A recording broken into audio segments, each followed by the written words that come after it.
बिस्मिल्लाहिर्रहमानिर्रहीम। सबको मेरी तरफ से बाद अस्सलाम वालेकुम वरहमतुल्लाहि वबरकातुहू। आज बहुत प्यारी सुबह है, बारिश भी हुई है और मौसम बहुत अच्छा है। तो मैं सुबह सुबह मैंने कहा कि वीडियो बना लूँ। आज मैं वीडियो जो है वो बड़ी इंस्पायरिंग है।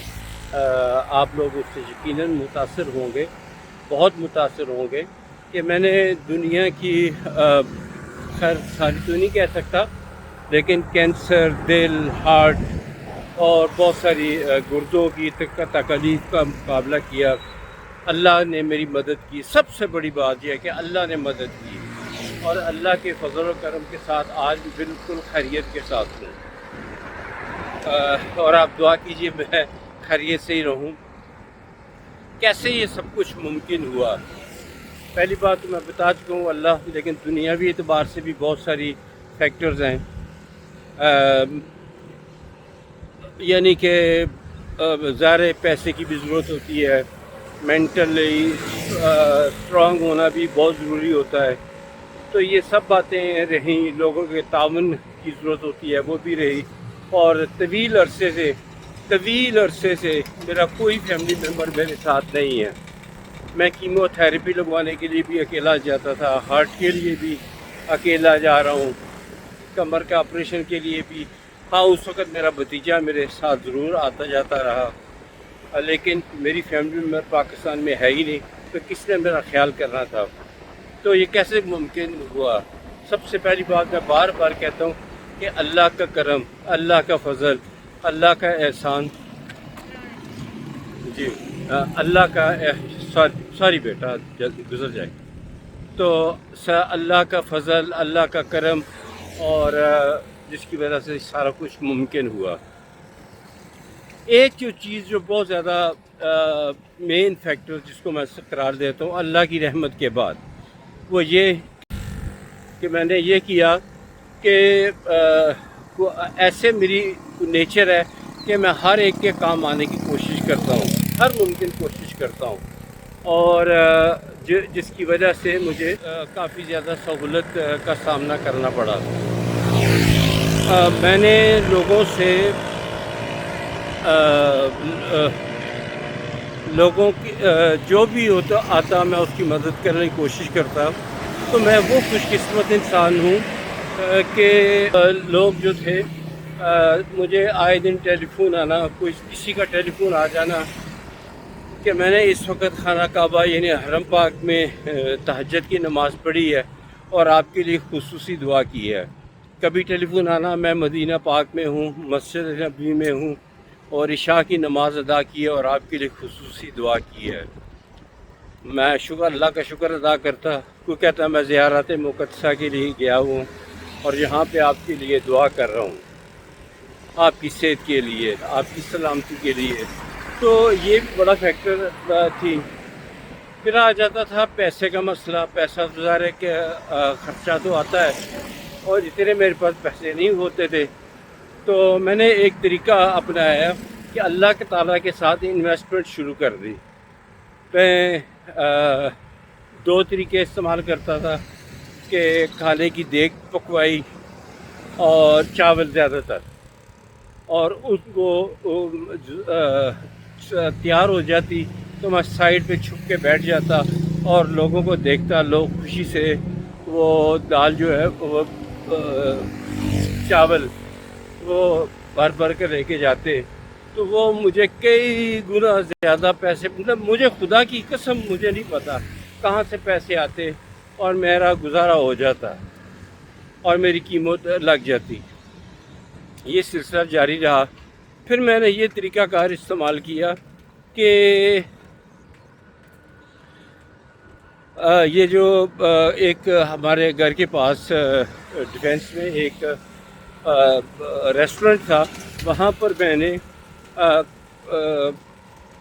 उसको जो काउंटर पे खड़ा होता था उसको पैसे देने शुरू कर दिए कि ये पैसे रख लो और ये जो कुछ ज़रूरतमंद आए तो उसको खाना खिला देना। उसने कहा सुबह के वक्त लेबर आती है तो बाज़ औक़ात उनके पास पैसे नहीं होते, میں نے کہا فکر والی بات کوئی نہیں، ان کو دے دینا کرنا، اگر کم پڑ جائے تو مجھ سے اور لے لینا۔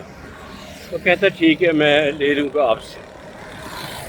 تو یہ سلسلہ بڑھتا چلا گیا، اور لوگ بھی شروع ہو گئے، تو وہ بیج لگایا، آج تک وہ چل رہا ہے، تو پیسے کی کمی نہیں ہوتی۔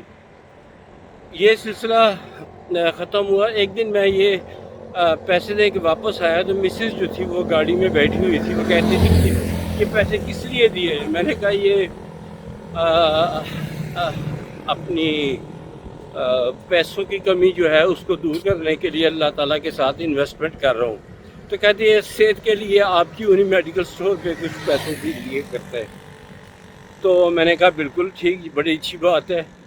تو میں نے پھر میڈیکل سٹور کے اوپر جو تھے نا وہ پیسے دینے شروع کر دیے، تو یہ سلسلہ میں نے چھوڑا نہیں، آج تک جاری ہے۔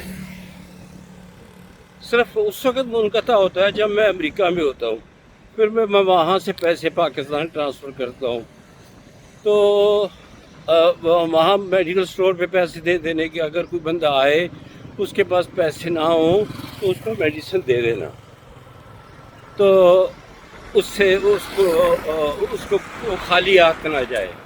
تو یہ بات بھی شاید اللہ تعالیٰ کو پسند آئی ہوگی۔ میں نے یہ سلسلہ شروع کیا، لوگوں نے دیکھا دیکھی، انہوں نے بھی شروع کر دیا، اور آج تک سلسلہ جاری ہے۔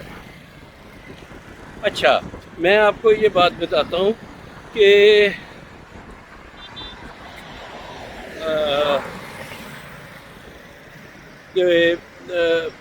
جو ایک بہت بڑا فیکٹر میری لائف میں ہے، مجھے اپنے والد صاحب سے بہت عشق تھا۔ میں ان کی گود میں پڑا، وہ بھی بے انتہا پیار کرتے تھے، بڑا بیٹا ہونے کے ناطے بھی، ویسے بھی بہت پیار کرتے تھے۔ تو ان کو 3 ہارٹ اٹیک ہوئے، تیسرا ہارٹ اٹیک جان لیوا ثابت ہوا۔ تو جب ان کی آخری سانسیں چل رہی تھیں تو ڈاکٹر ان کو کہہ رہے تھے کلمہ پڑھیں، تو ڈاکٹر کو پتہ چل جاتا ہے، تو انہوں نے کہا جی آپ کلمہ پڑھیں، آپ کے لیے بہتر یہی ہے کہ آپ کلمہ پڑھ لیں۔ انہوں نے کان لگا کے سنا، تو وہ کہہ رہے تھے کہ وہ دعا کر رہے تھے میرے لیے، یا اللہ میرے ساتھ کی خیر، پنجابی میں کہہ رہے تھے، یا اللہ میرے ساتھ دی خیر کریں، یا اللہ میرے ساتھ نو سلامت رکھیں۔ یہ دعائیں دیتے ہوئے وہ اس دنیا سے رخصت ہوئے، اور یہی حال میری والدہ کا تھا۔ ان کی ویڈیو موجود ہے، وہ تنہائی میں بیٹھ کے وہ میرے لیے، میری سلامتی کے لیے دعا کیا کرتے تھے۔ بدقسمت جب ان کی ڈیتھ ہوئی تو میں اس وقت امریکہ میں تھا، میں جنازے میں شرکت نہیں کر سکا۔ یہ خلش ہمیشہ میری زندگی میں رہی۔ خیر، کہنے کا مطلب یہ ہے کہ جہاں اور لوگوں نے میرا خیال کیا، اللہ تعالیٰ، میں نے بھی صبر کا مظاہرہ کیا، ڈاکٹرز نے بھی بہت تعاون کیا، انمول ہاسپٹل انہوں نے تعاون کیا۔ وہاں ایک فیکٹر دعا کا بھی تھا، یعنی غیروں نے بھی دعائیں کی، اپنوں نے بھی دعائیں کی، ماں باپ نے بھی دعائیں کی، بہن بھائیوں نے بھی دعا کی۔ تو آپ لوگوں کو بھی یہی میسیج دوں گا کہ ایسے کام کریں کہ لوگ آپ کے لیے دعا کریں، دل سے دعا کریں۔ مجھے ان لوگوں کی دعائیں لگی ہیں، تو آپ کو بھی دعا لگ سکتی ہے، آپ کے بھی کام آ سکتی ہے۔ بہت شکریہ، میں نے آج کا میسیج آپ تک پہنچا دیا۔ لوگوں کی دعائیں لیں۔ اگلی ویڈیو تک اجازت دیجیے۔ خدا حافظ۔ السلام علیکم ورحمۃ اللہ وبرکاتہ۔